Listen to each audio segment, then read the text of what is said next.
Lego, what are you doing? Why are you trying to milk this topic? You already made a video about it. Yes, I know. Just please calm down. Let me explain myself. This is the hottest thing in Vancouver Canucks Nation right now because it's got so many people riled up and fuming. We made a video about it yesterday, just going over the basic bare bones kind of idea behind it. But this video here today wants to explore more of why exactly this is happening, the philosophies behind it, the alternatives, and pretty much focus on a lot of what the fans are saying. We're talking about Brock Boeser again here today, and if you watched yesterday's video, you would have seen just the bare bones side of it. Matt Sekeres said on TSN 1040 that he was told the Vancouver Canucks are exploring the possibility of trading Brock Boeser. Why? Simple answer. The salary cap. It's flat. The Vancouver Canucks have so many contracts in their bottom six, and not even in their system. AHL guys, etc. AHL caliber, probably guys. Yeah, those guys we're talking about. Baertschi, Eriksson, yep, I'm talking about them. These guys are taking up cap space, and it's making the Vancouver Canucks' job in the future of trying to re-sign Tanev, Toffoli, Markstrom, Gaudette, Virtanen, Stecher, etc. a lot more difficult. So, the Vancouver Canucks need to trade away other assets that take up a lot of that salary. But in a flat cap world, teams that have salary to shed would most likely be a lot more reluctant to take on dead salary like, let's just say, somebody like a Baertschi who was just in the AHL, not really doing too much in the NHL. So that's where the sweeteners come in. The Vancouver Canucks could use prospects and picks and other players who are of value to other teams to make these trades a lot more redeemable. To make other teams say, yeah, okay, we'll take on Eriksson's contract if you give up this very good asset. But the problem is the Vancouver Canucks don't have that many prospects and picks that they can just trade away. They don't have a first-round pick for this year, at least they won't if they win against the Minnesota Wild in the play-in series. They don't have a second-round pick this year. That was given away in the Tyler Madden deal. As for prospects, the Vancouver Canucks have Podkolzin, Höglander, and Rathbone. Those are very valuable guys, and everybody else out of there is at differing levels of value, but the fact is that's not that many. You can say Wu and Gadjevich and Lind are all really valuable players, but to me the ones that are the most valuable are Höglander, Podkolzin, and probably Rathbone. The fact is, there aren't too many expendable pieces that this team has that would realistically make them able to get rid of an Eriksson. Which is why Brock Boeser enters the picture. Not just because he is a sweetener, because teams would love to have that kind of player on their squad, but because Brock Boeser is making $5.875 million. Say what you want about whether or not that's a good contract or that's a bad contract, I think it's very good in my opinion.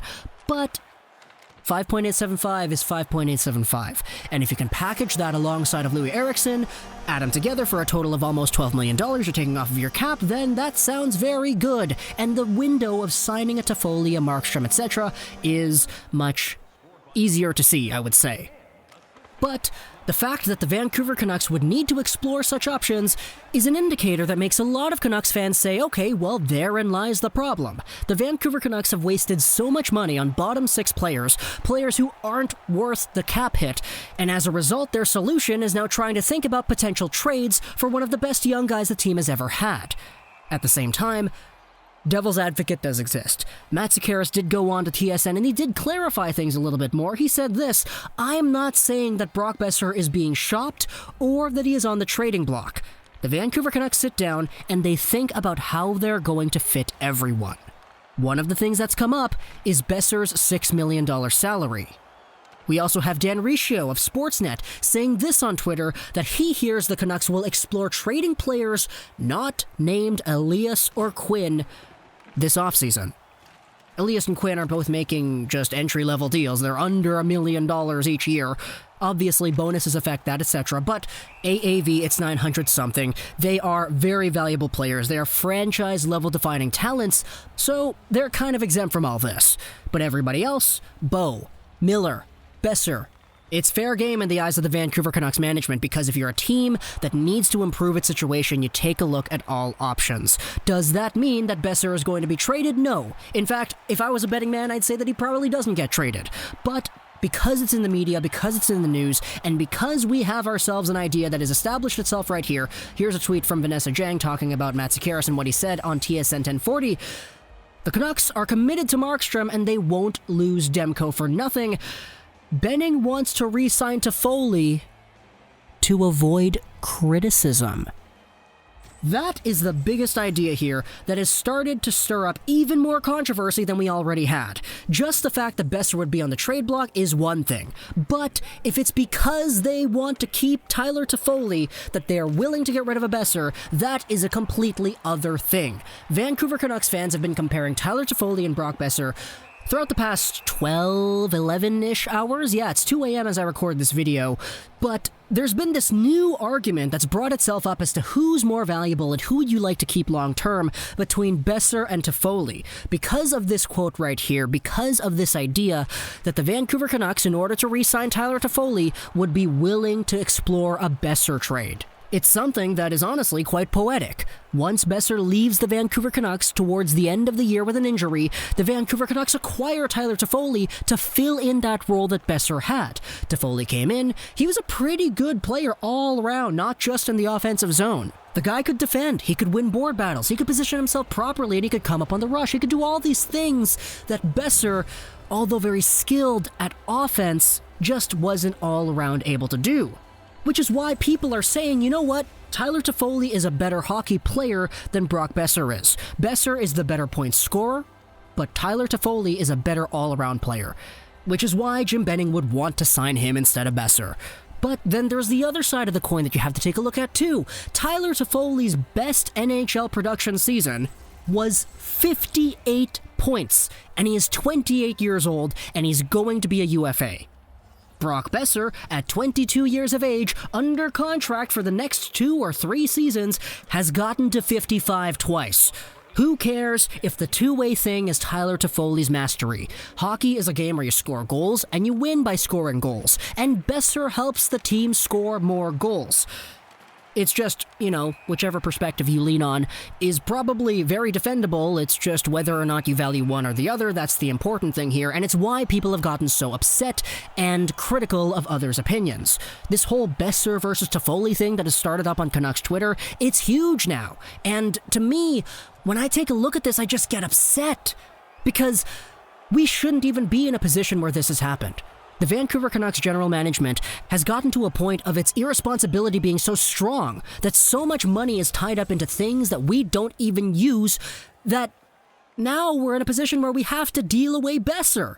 Or, you know, it's not gonna, I still don't believe it's gonna happen, but like, the fact that you have to explore that idea is an indication to me that the salary cap and the way this cap is being handled by this organization and its team has been ineffective, and it's been improper. And the only reason this team is good now is because they hit on 2 trades, the Pearson trade and the Miller trade. And most of the other assets that they've gotten that were good now were products of what Gillis did before, or just prospects that they up and away drafted and lucked into getting because they weren't even lottery picks. Boeser, Pettersson, Hughes. 3 amazing draft picks in a row. This team would be nowhere without them.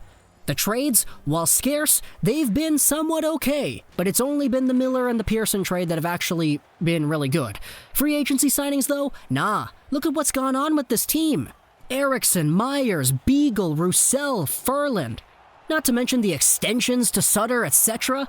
All these pieces of Vancouver Canucks salary may seem somewhat small in a vacuum, but they add up, and they put the team in a position where now Brock Boeser is discussed as a trade piece. So, ultimately, the point of this video is that I don't really think that Boeser is going to get traded, but the fact that the cap is in a position where it is now, we have to talk about this as if it's a possibility because this team's cap situation is so poor, and I don't like that it's this poor. Something's got to change. I get that transitioning from a youthful team to a contending team is difficult, especially in a salary cap era, much less a flat cap era.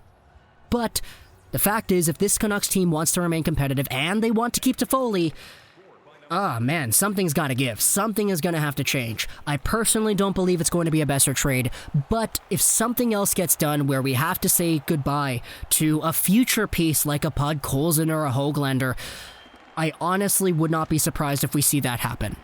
So, Canucks fans, comment in the comment section below. I know this was very difficult to follow. It's 2 a.m. in the morning. I'm just kind of tired. and I just wanted to get this out there. Talk to me in the comments below what you think about this whole Brock Besser thing. Do you think he is more valuable now or in the long term than a Tyler Toffoli? And if it were up to you, what would be the most rational way to fix the Vancouver Canucks salary cap issues? I don't want to see any of the meme responses, oh, we can trade Eriksson for Cale Makar and then things would be okay. No, let me know what you would actually do to help fix this team, because the money that they have to sign Virtanen, Gaudette, Markstrom, Tanev, Toffoli, especially with the priority that they have on Tyler Toffoli, because Benning doesn't want to be ridiculed, which you could definitely see is a problem in itself. Tell me all about it in the comments below. I hope you enjoyed this video. So that's Rolls9, and I'm going to go to bed because I'm very, very tired. And bye.